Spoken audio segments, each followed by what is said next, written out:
Hey guys, I am Vasudev और आप देख रहे हैं मिक्स विद वासुदेव। तो अभी रिसेंटली JBL कमर्शियल ने एक बजट माइक्रोफोन इंट्रोड्यूस किया है, एक बजट कंडेंसर माइक को इंट्रोड्यूस किया है और इसी के साथ साथ एक यूनिट हमें भी भिजवाया है सो दैट हम लोग इसको टेस्ट कर सके, अनबॉक्स कर सके, देख सके कि ये क्या क्या फीचर्स के साथ आता है। क्योंकि अभी रिसेंटली इन्होंने इस बजट में ऐसे प्रोडक्ट्स लॉन्च किए हैं जो कि बहुत ज्यादा यूज हो रहे हैं, बहुत ज्यादा फेमस हो रहे हैं। That is the reason I also decided कि इस पे एक वीडियो बनाए। So let's quickly unbox it. और जैसे कि आप लोगों को पता ही है, जो व्यूअर्स इस चैनल पे काफी टाइम से हैं, उनको तो पता है कि हमें नॉर्मली अनबॉक्सिंग करना पसंद नहीं है। सो इस वीडियो में आप लोगों के लिए बहुत सारे सरप्राइजेस हैं, बहुत सारी एक्साइटिंग चीजें हैं, नई इन्फॉर्मेशन है। सो इस वीडियो को जरूर एंड तक देखना। So let's start unboxing it.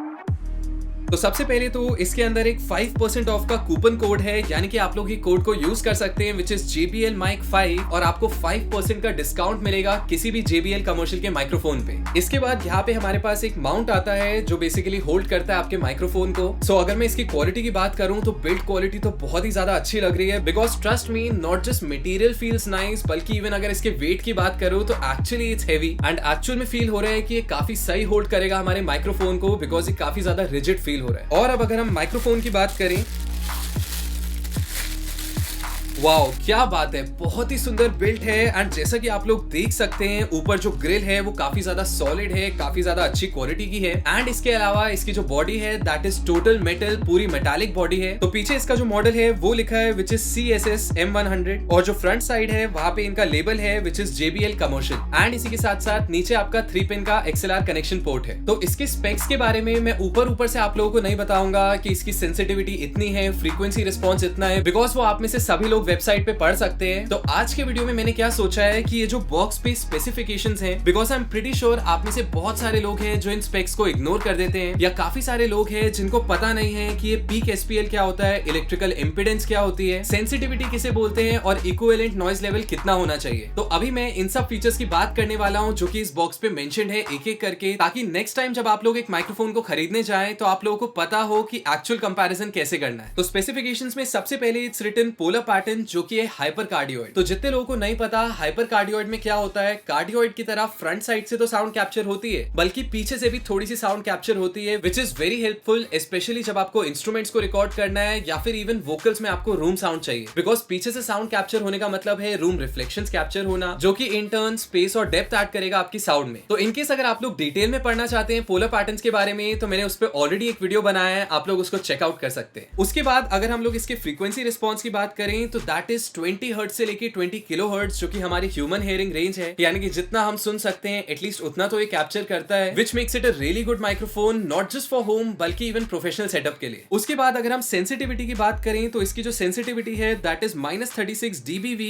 ±3 dB, जहां पे 0 dB is equal to 1 volt per pascal at 1 kilohertz. तो आई नो ये जो इक्वेशन थी, ये जो स्टेटमेंट थी, ये बहुत ज्यादा आप लोगों को कॉम्प्लेक्स लग रही होगी, तो उसके लिए हम लोग सिंप्लीफाई करते हैं और समझते हैं कि सेंसिटिविटी क्या होता है। तो सेंसिटिविटी समझने के लिए आप लोगों को समझना पड़ेगा कि एक माइक क्या करता है, एक माइक कैसे फंक्शन करता है। तो बेसिकली एक माइक का काम होता है कि जो हमारी साउंड है, जो प्रेशर की फॉर्म में है इस वक्त जब भी मैं बात कर रहा हूं, वो उसको वोल्टेज में कन्वर्ट करे। तो माइक का काम सिंपली होता है उस साउंड प्रेशर को वोल्टेज में कन्वर्ट करना। तो सेंसिटिविटी का मतलब ये है कि जितनी ज्यादा सेंसिटिविटी होगी आपके माइक की, यानी कि जितना साउंड प्रेशर उस माइक को स्ट्राइक कर रहा है, उतना ही ज्यादा वो वोल्टेज जनरेट कर पाएगा। यानी कि इसको आप लोग इस तरह से देख सकते हैं कि मान लेते हैं आप सिंगिंग कर रहे हैं या आपने किसी सिंगर को बुलाया रिकॉर्डिंग के लिए, अगर आप उसके सामने 4 माइक्स को रख दे, इवन दो आपका इंटरफेस सेम है एंड जो आपका वोकलिस्ट है वो सेम पार्ट, सेम गेन से, सेम प्रेशर से गा रहा है, तो उस केस में भी आप लोग ऑब्जर्व करेंगे कि हर माइक का जो आउटपुट लेवल है वो डिफरेंट है। सो बेसिकली वो चीज डिसाइड करता है सेंसिटिविटी। तो इनकेस अगर आपके माइक की सेंसिटिविटी ज्यादा है, यानी कि आपका जो ऑडियो इंटरफेस है वो कम प्री एम्पलीफिकेशन करेगा, कम बढ़ाएगा, कम बूस्ट करेगा आपके ऑडियो को, यानी कि उसका मतलब जो वो एडिशनल नॉइज ऐड होती है गेन बढ़ाने की वजह से, आप लोग उससे बच जाएंगे। वेयरएज अगर आपके माइक की सेंसिटिविटी कम है, आपको ज्यादा पुश करना पड़ेगा अपने गेन को, ज्यादा प्री एम्पलीफाई करना पड़ेगा ऑडियो सिग्नल को, जिसकी वजह से हो सकता है कि आपके सिग्नल में नॉइज भी ऐड हो जाए। सो अब अगर मैं इस यूनिट की बात करूं, ये जो -36 dBV लिखा हुआ है ±3 dB लिखा है, उसके आगे ब्रैकेट में लिखा है 0 dB जो है वो इक्विवेलेंट है 1 वोल्ट पर पास्कल्स के। तो यहाँ पे वोल्ट तो आप लोगों को पता ही है, वोल्टेज मेजर करने के काम आता है, और जो पास्कल्स है वो साउंड प्रेशर को मेजर करता है, यानी कि जो एनालॉग फॉर्म में हमारी आवाज है उसको। सो ये जो 1 वोल्ट पर पास्कल्स है, इसका मतलब सिंपली ये है कि वो वो जो पास्कल्स मेंशन्ड है उसका मतलब है 94 dB SPL। तो बेसिकली वो एक कांस्टेंट वैल्यू है और वो ये कहती है कि अगर आपके माइक पे 94 dB SPL का साउंड प्रेशर टकराएगा तो आपका जो माइक है वो 1 वोल्ट जनरेट करेगा। यानी कि ये लोग एज्यूम करते हैं कि हमारे पास एक इमेजिनरी, एक हाइपोथेटिकल माइक है जो बेसिकली 94 dB SPL का जो साउंड प्रेशर है उसको कन्वर्ट करता है 1 वोल्ट में। तो उसके हिसाब से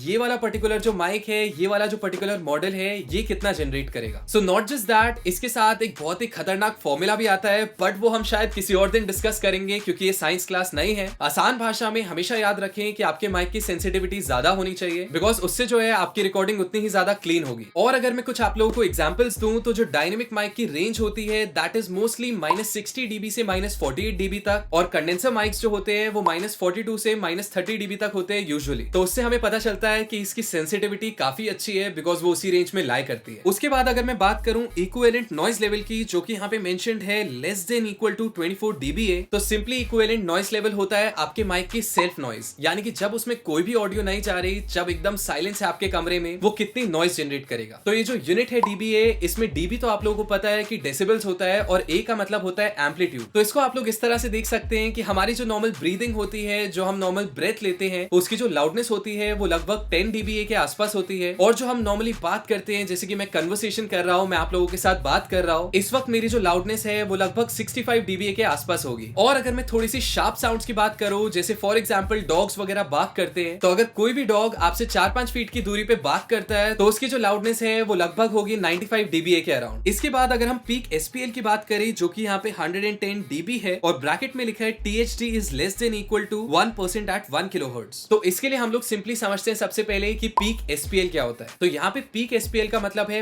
पीक साउंड प्रेशर लेवल, और वो साउंड प्रेशर का मतलब है वो प्रेशर जो हमारे मुंह से निकल रहा है या इंस्ट्रूमेंट बजाते वक्त जो भी गिटार की साउंड आ रही है, जो भी साउंड प्रेशर की फॉर्म में है, उसको मेजर करने के लिए यूज होता है। तो ये जो वैल्यू है, ये वैल्यू बताती है कि आप कितना लाउड सिग्नल अपने माइक में डाल सकते हैं बिफोर टचिंग डिस्टॉर्शन। यानी कि इस माइक में अगर आप 110 dB SPL, जो कि बहुत लाउड वैल्यू है, अगर उससे भी लाउड कोई चीज कैप्चर करने की कोशिश करते हो तो उस केस में वो डिस्टॉर्ट करना शुरू हो जाएगी। और इसके बाद जैसे कि आप लोगों ने ब्रैकेट में देखा, लिखा हुआ था THD is less than equal to 1%, तो ये जो THD है that is total harmonic distortion. तो ये चीज क्या होती है, ये चीज कहां से आई है, इसको आप लोग ऐसे समझ सकते हैं कि हमारी जो नॉर्मल साइन वेव होती है उसके अंदर सिर्फ एक ही नोट प्ले होता है, which is our fundamental frequency. उसके अंदर कोई भी हार्मोनिक्स नहीं होते, तो हम लोग कह सकते हैं कि उस वक्त जो हमारा THD है उसकी वैल्यू 0% है। तो जैसे ही उस साइन वेव को हम डिस्टॉर्ट करना शुरू करते हैं, वो ऊपर से फ्लैट होना शुरू होती है, और अगर हम मैक्सिमम डिस्टॉर्शन कर देंगे उस साइन वेव में तो आप लोग देख सकते हैं कि वो एक स्क्वायर वेव बन गई। तो इस केस में जो हमारी THD की साइंटिफिकली कैलकुलेटेड वैल्यू है वो होती है 48.3%। यानी कि हम लोग बोलते हैं कि अगर साइन वेव को हम पूरी तरह क्लिप करते हैं, डिस्टॉर्ट करते हैं, तो जो स्क्वायर वेव ऑब्टेन हुई उसके अंदर 48.3% टोटल हार्मोनिक डिस्टॉर्शन है। In the same way I am pretty sure आप लोग इमेजिन कर पा रहे होंगे कि 1% टोटल हार्मोनिक डिस्टॉर्शन कितना कम होता है, येट इतना सिग्निफिकेंट होता है कि हमें पता चल रहा है कि आवाज फट रही है। तो एक और इंटरेस्टिंग चीज मुझे याद आई, तो मैं सोच रहा हूं आप लोगों के साथ शेयर कर दूं कि ये जो पीक SPL वैल्यू है ये कैसे कैलकुलेट होती है। जो आपके माइक का डायफ्राम होता है, जो अंदर आप लोग गोल सा देखते हैं पार्ट अपने माइक्रोफोन में, बेसिकली उसके साथ क्या किया जाता है, या तो उसके सामने एक कैलिब्रेटेड लाउड स्पीकर को रखा जाता है जो कि डिस्टॉर्ट नहीं करता लाउड लेवल्स पे, और उससे पुश किया जाता है साइन वेव को 1 kHz पे। तभी आप लोग यहाँ पे देख सकते हैं कि 1 kHz फ्रीक्वेंसी मेंशन्ड थी। सो उस फ्रीक्वेंसी को तब तक पुश किया जाता है जब तक आपका माइक्रोफोन डिस्टॉर्ट नहीं कर देता, और वहीं पे THD कैलकुलेट होता है, और उसी से कैलकुलेट होता है, उसी से हमें पता चलता है कि आपका माइक कितना केपेबल है, कितना लाउड कैप्चर कर सकता है साउंड प्रेशर लेवल को। इसके बाद अगर नेक्स्ट फीचर की बात करें जो कि है इलेक्ट्रिकल इंपीडेंस, जो कि इस केस में 100 ohms है। तो जैसे कि आप लोग देख सकते हैं, ओम जो यूनिट है वो रेजिस्टेंस का यूनिट होता है, और रेजिस्टेंस का सिंपली मतलब है रुकावट पैदा करना। सो कहीं ना कहीं जो इलेक्ट्रिकल इंपीडेंस है वो जो करंट फ्लो हो रहा है आपके माइक्रोफोन से उसको कंट्रोल करता है, उसकी रेजिस्टेंस को कंट्रोल करता है। और जैसे कि हमारे माइक की एक इंपीडेंस होती है, वैसे ही हमारे ऑडियो इंटरफेस की भी एक इंपीडेंस होती है जिसको हम लोग बोलते हैं लोड इंपीडेंस, और वो अगर हम रूल ऑफ थंब से देखें तो लगभग 10 गुना होनी चाहिए आपके माइक से। यानी कि हमारे ऑडियो इंटरफेसेस जो होते हैं उनकी एक फिक्स लोड इंपीडेंस होती है जो कि कैप्चर करती है साउंड को माइक्रोफोन से। तो हमारे जो माइक्रोफोन्स हैं उनकी इंपीडेंस हमेशा कम होनी चाहिए, and it is said usually 5 to 10 times कम होनी चाहिए आपके ऑडियो इंटरफेस से। तो जो भी हमारा प्रो ऑडियो गियर होता है, जो भी स्टूडियोज में हम लोग यूज करते हैं, उसकी जो इंपीडेंस होती है that is mostly ranging from 50 ohm to 600 ohm। और अगर मैं इस माइक्रोफोन की इलेक्ट्रिकल इंपीडेंस की बात करूं जो कि है 100 ohm, तो it falls well with in the limit. यानी कि आप लोग इसको नॉर्मली यूज कर सकते हैं बिना किसी दिक्कत के अपने इंटरफेसेस के साथ। अपार्ट फ्रॉम दैट एक छोटी सी चीज जो आप लोग नोट कर सकते हैं दैट इज कि इंपीडेंस जितना ज्यादा होगा उतना ही ज्यादा आउटपुट भी आपका माइक देगा इंटरफेस में। तो आई एम प्रीटी श्योर आप लोग यही सोच रहे होंगे फिर तो ज्यादा इंपीडेंस वाले माइक लेने चाहिए, लेकिन उसका आंसर है सिंपली कि वो हर बार ट्रू नहीं होता,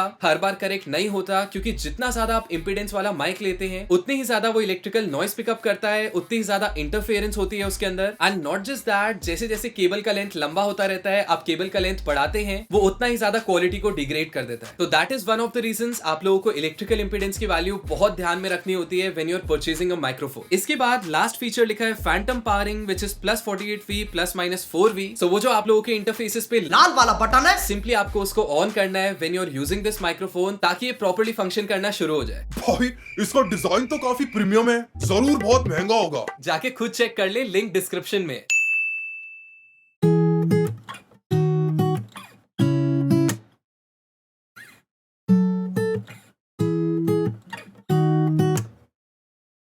बस इतना ही आता है।